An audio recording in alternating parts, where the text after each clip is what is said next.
Je crois que la volonté, mais elle date de la création de la communauté de communes, c'est d'être au service du public et de l'ensemble du territoire. Le but, c'est d'apporter le maximum de services aux habitants, quel que soit leur lieu de résidence.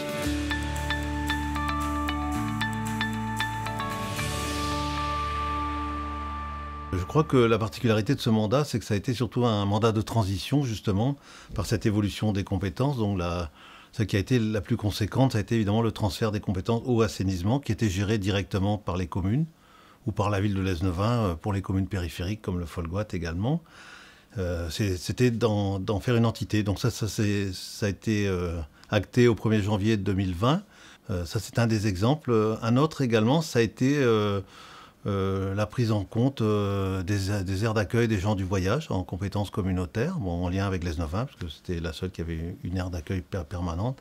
Et aussi tout ce qui concerne l'aménagement de l'espace, donc ce qu'on appelle PLUIH, alors pour décoder, plan local d'urbanisme intercommunal, et le H pour l'habitat, voilà, qui était quand même une volonté aussi d'avoir une politique forte en matière d'aménagement de l'espace et aussi une politique partagée par l'ensemble du territoire. Je crois que la volonté, mais elle date de la création de la communauté de communes, c'est d'être au service du public et de l'ensemble du territoire. On a un territoire particulier centré sur une ville qui est la ville de Lesneven, une entité urbaine avec évidemment quelques communes périphériques comme le Folgoat, une partie de Ploudaniel. Et aussi un éloignement relatif de la zone côtière, qui a des atouts évidemment en termes touristiques, la zone légumière, et aussi disons, beaucoup de communes disons, de moindre population, je dirais, qui ont surtout une vocation rurale. Et où les gens donc, qui ont construit dans ces communes ont la difficulté d'être un peu éloignés des services. Donc je crois que la volonté c'était de les rapprocher. Ce qui a été créé pendant ce mandat-là, et c'était une obligation aussi, disons, de l'État, c'était, ou plutôt qui était incitatif, d'avoir une maison de service public. Une des plus grandes réussites, je crois, c'est d'avoir su fédérer, c'était au mandat précédent, d'avoir réussi à créer un centre de secours, donc en lien avec le département, mais aussi donc, en lien avec les communes, c'est-à-dire de prendre une compétence pour un service qui était apporté à l'ensemble du territoire. Et également la piscine donc, qui est intercommunautaire, puisqu'elle a été menée avec le Pays des Abers et le Pays de Lesneven Côte des Légendes. Et ça, je crois que c'est un projet majeur, je crois, très intéressant d'avoir un autre territoire qui s'est associé, où l'activité principale est au bénéfice de la piscine scolaire. Le but, c'est d'apporter le maximum de services aux habitants, quel que soit leur lieu de résidence. Alors, ce qu'on pourrait citer...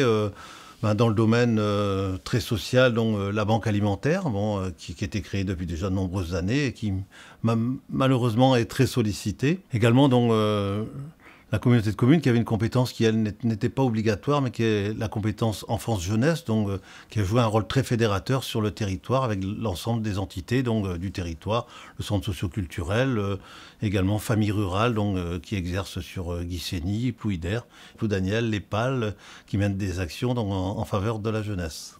Pour moi, je trouve que c'est une expérience particulièrement intéressante. Bon, c'est très chronophage, c'est certain, voilà. Mais par contre, l'intérêt, c'est la rencontre avec les habitants et aussi avec les acteurs majeurs du territoire, mais plus largement aussi avec les acteurs de notre pays de Brest, donc qui représentent 440 000 habitants. Ce que je retiens, c'est que la communauté, comme les autres collectivités, que sont les municipalités, sont là pour jouer un rôle fédérateur, accompagné. Et on dit souvent l'initiative publique ne remplacera jamais les initiatives privées ou associatives, mais elles sont là pour les aider, soit financièrement, soit par une coordination, une mise en relation des acteurs du territoire. Et je crois que la grande richesse de notre territoire se situe là. Le message que je voudrais adresser aux habitants, c'est que la communauté est à leur service. C'est avant tout une entité au service de la population. Alors évidemment, la population le voit surtout au travers du quotidien, de l'environnement, système de répurgation, le voit également maintenant au travers de sa facture d'eau et assainissement, mais de leur dire que tous ces services-là sont à leur disposition. Et également, donc, dans le domaine de l'enfance-jeunesse, la maison des services publics qui a un rôle majeur et qui est ouverte à la population.